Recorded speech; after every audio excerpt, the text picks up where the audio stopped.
Jeannie. Yeah, bro. Who's our guest on the Energy Nerd Show today? Today we have Kenji Takahashi from Synapse. Hey, Kenji. Hey, how are you? Good, We're thanks. good. Man, Kenji's worked at Synapse a long time, eh? Yeah, and Kenji is a real expert, and you do a lot of stuff, Kenji. And I don't know if we want to get into the background at all, but I kind of feel like you're the holder of so many areas of expertise. Like you're definitely the go-to efficiency guy in my brain, and probably a lot of other things. Yeah, and electrification, headroom on distribution grids, apparently. Well, I want to learn more about that, actually. So what have you done on that lately, Kenji? Yeah, so that is a hot topic, and I've been working on that for the past several years. And one of the latest projects we've done is assessing electric grid capacity to accommodate more, building electrifications for New York. Can you start with a little bit of background? Like, why are we looking at this in New York? New York is one of the leading states in reducing greenhouse gas emissions. They have pretty aggressive greenhouse gas emission reduction mandates, which are 40% reduction by 2030 and 85% reductions by 2050, and economy-wide carbon neutral by 2050. So to achieve those targets, the state is projecting pretty aggressive building electrifications and transportation electrifications.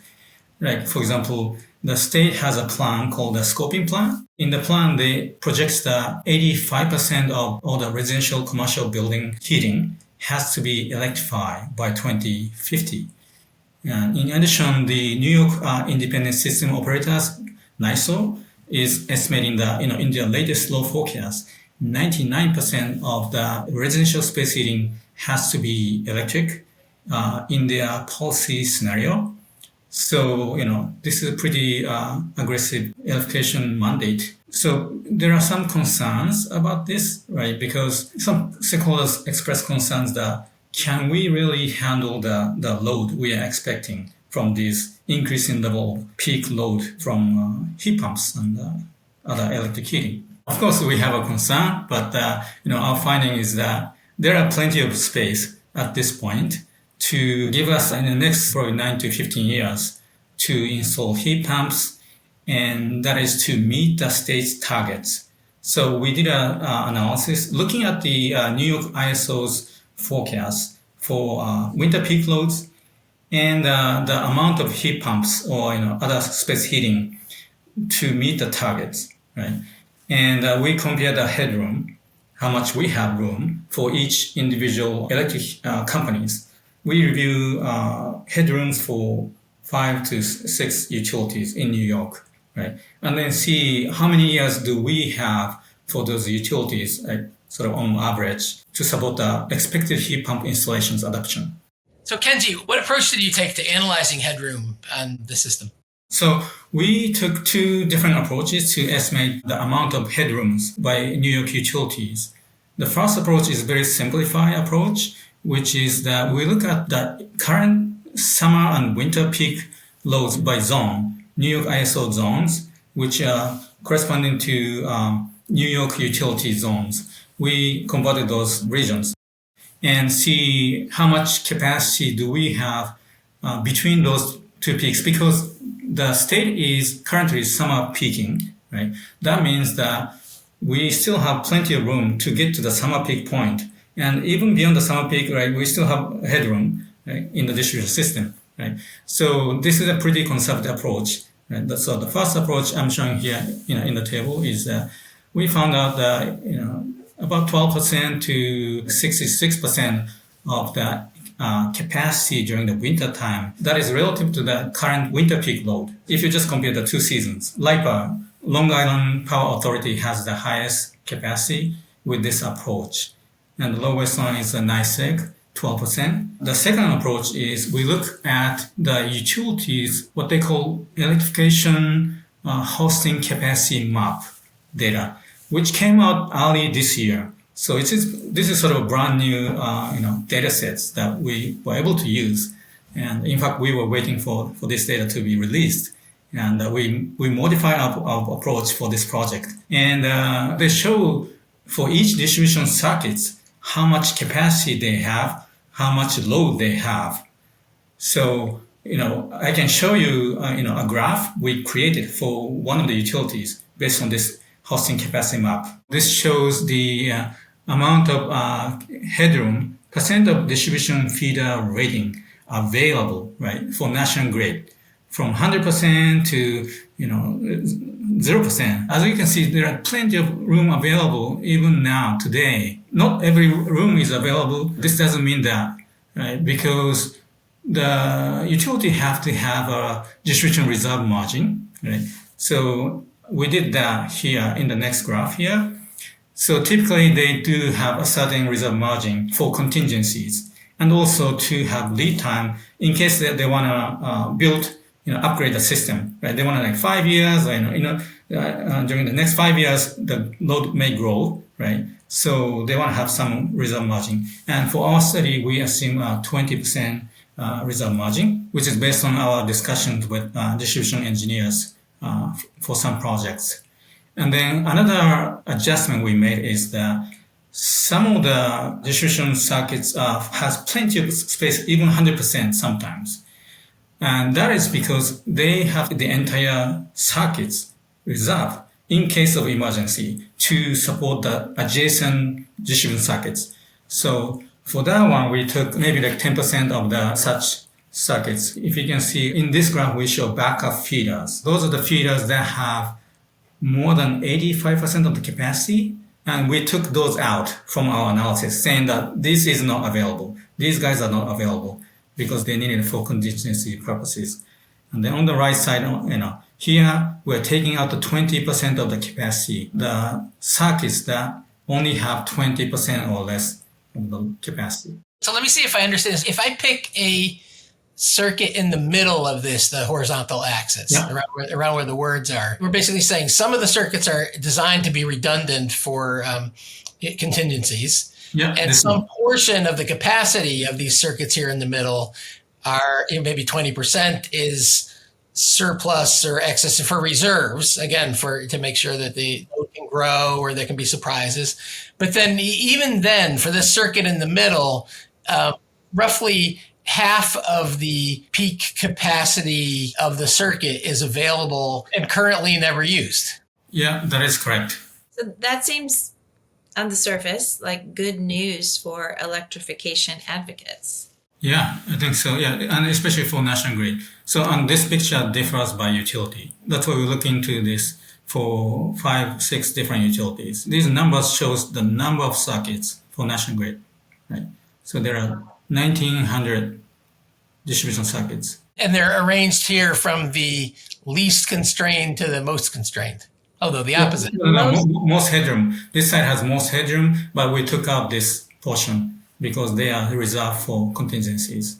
So because we have NISO's load forecast with the peak, we can layer the projected peak load with the capacity, available capacity. This shows, again, for national grid. And peak load forecast is NISO's policy case. So it is growing. And, today, 6,000 megawatts.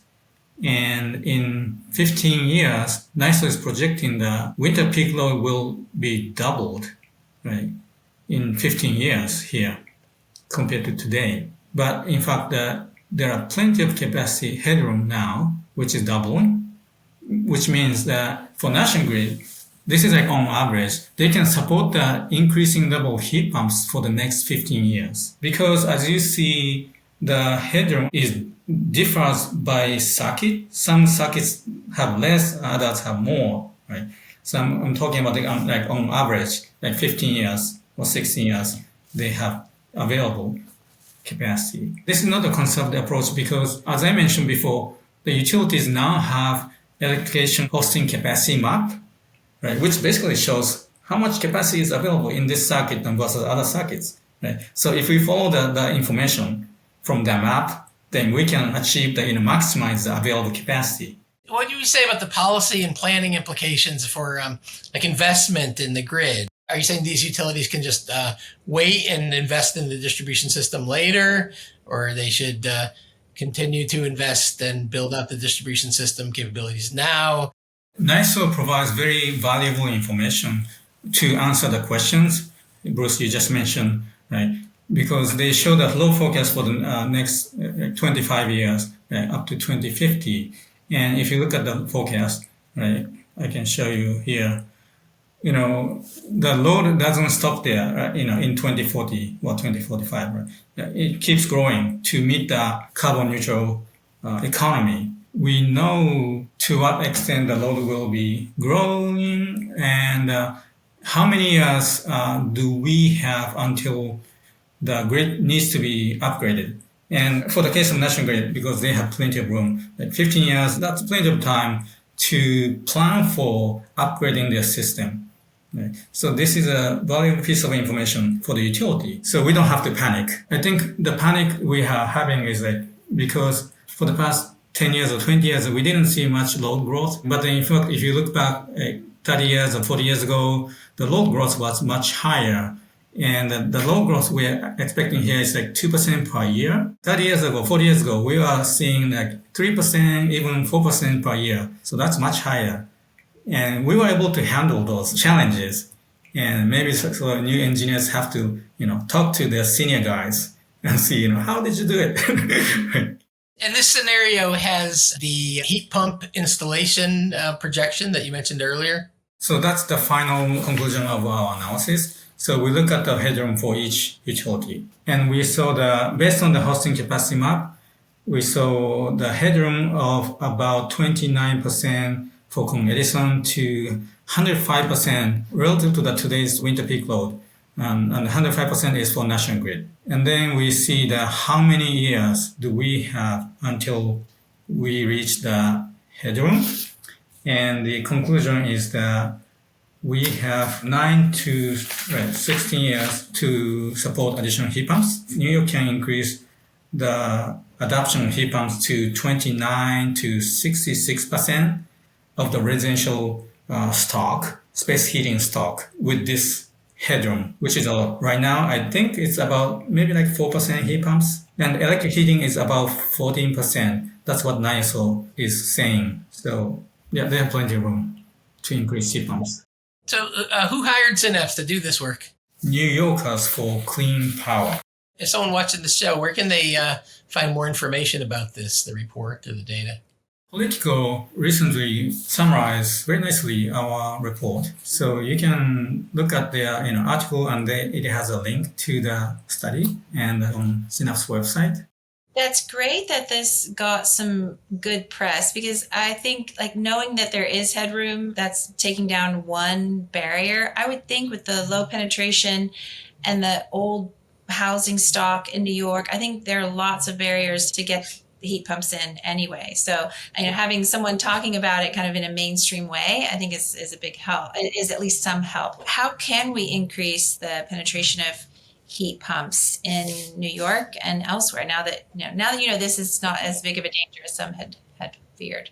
So in terms of how we support heat pumps, we can provide more incentives.